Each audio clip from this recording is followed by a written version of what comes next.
Chapter 8 of The Secret Garden. Recording by Karen Savage. The Secret Garden by Eliza Hodgson Burnett. Chapter 8. The Robin Who Showed the Way. She looked at the key quite a long time. She turned it over and over and thought about it. As I have said before, she was not a child who had been trained to ask permission or consult her elders about things. All she thought about the key was that if it was the key to the closed garden, and she could find out where the door was, she could perhaps open it and see what was inside the walls, and what had happened to the old rose trees. It was because it had been shut up so long that she wanted to see it. It seemed as if it must be different from other places, and that something strange must have happened to it during 10 years. Besides that, if she liked it, she could go into it every day and shut the door behind her, and she could make up some play of her own and play it quite alone, because nobody would ever know where she was, but would think the door was still locked and the key buried in the earth. The thought of that pleased her very much. Living, as it were, all by herself in a house with 100 mysteriously closed rooms, and having nothing whatever to do to amuse herself, had set her inactive brain to working, and was actually awakening her imagination. There is no doubt that the fresh, strong, pure air from the moor had a great deal to do with it. Just as it had given her an appetite, and fighting with the wind had stirred her blood, so the same things had stirred her mind. In India she had always been too hot and languid and weak to care much about anything, but in this place she was beginning to care and to want to do new things. Already she felt less contrary, though she did not know why. She put the key in her pocket and walked up and down her walk. No one but herself ever seemed to come there, so she could walk slowly and look at the wall, or rather at the ivy growing on it. The ivy was the baffling thing. Howsoever carefully she looked, she could see nothing but thickly growing, glossy, dark green leaves. She was very much disappointed.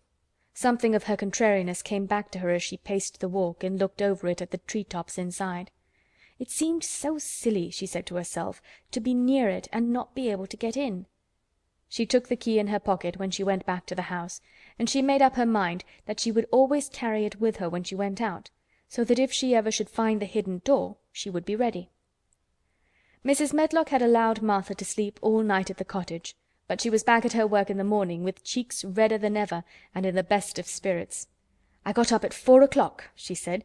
It was pretty on the moor with the birds getting up and the rabbits scampering about and the sun rising. I didn't walk all the way. A man gave me a ride in his cart and I did enjoy myself." She was full of stories of the delights of her day out. Her mother had been glad to see her, and they had got the baking and washing all out of the way. She had even made each of the children a dough cake with a bit of brown sugar on it. "I had 'em all piping hot when they came in from playing on the moor. And the cottage all smelt of nice clean hot bacon, and there was a good fire, and they just shouted for joy. Our Dickon said our cottage was good enough for a king."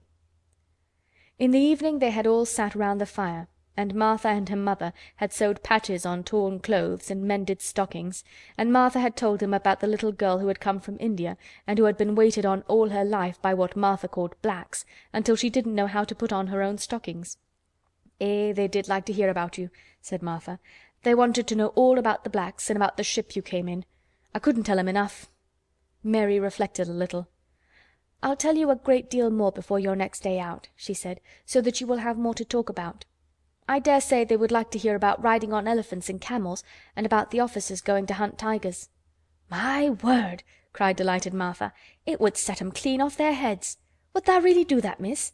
It would be same as a wild beast show like we heard they had in York once." "India is quite different from Yorkshire," said Mary slowly as she thought the matter over. "I never thought of that. Did Dickon and your mother like to hear you talk about me?" "Why, our Dickon's eyes nearly started out of his head, they got that round," answered Martha. "But mother, she was put out about your seemin' to be all by yourself like. She said, 'Hasn't Mr. Craven got no governess for her, nor no nurse?' And I said, 'No, he hasn't, though Mrs. Medlock says he will when he thinks of it, but she says he mayn't think of it for 2 or 3 years.'" "I don't want a governess," said Mary sharply. "But mother says you ought to be learnin' your book by this time, and you ought to have a woman to look after you, and she says, 'Now, Martha, you just think how you'd feel yourself in a big place like that, wanderin' about all alone and no mother. You do your best to cheer her up,' she says, and I said I would." Mary gave her a long, steady look. "You do cheer me up," she said. "I like to hear you talk." Presently Martha went out of the room and came back with something held in her hands under her apron.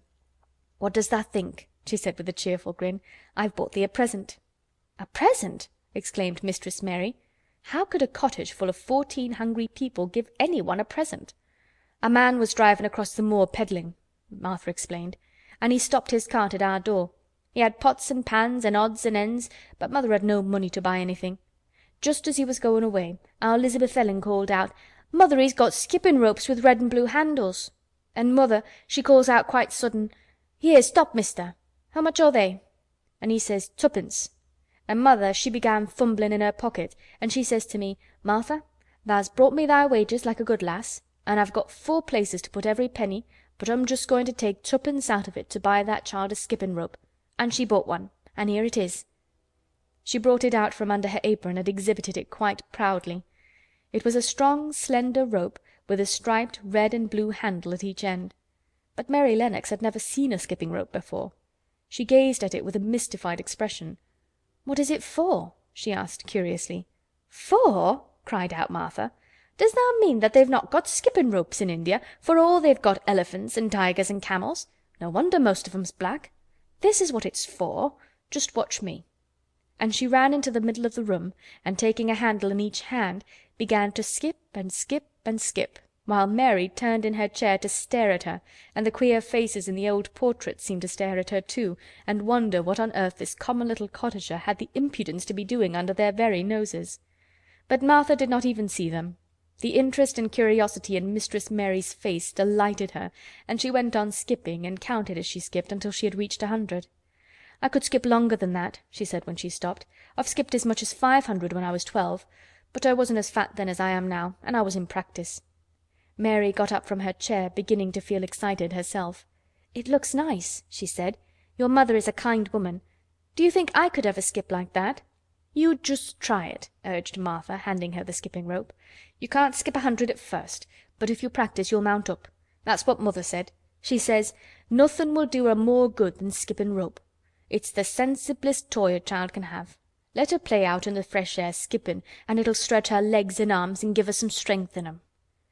It was plain that there was not a great deal of strength in Mistress Mary's arms and legs when she first began to skip. She was not very clever at it, but she liked it so much that she did not want to stop. "Put on thy things and run and skip out of doors," said Martha. "Mother said I must tell you to keep out of doors as much as you could, even when it rains a bit, so as thou wrap up warm." Mary put on her coat and hat and took her skipping rope over her arm. She opened the door to go out, and then suddenly thought of something, and turned back rather slowly. "Martha," she said, "they were your wages. It was your 2 pence, really. Thank you."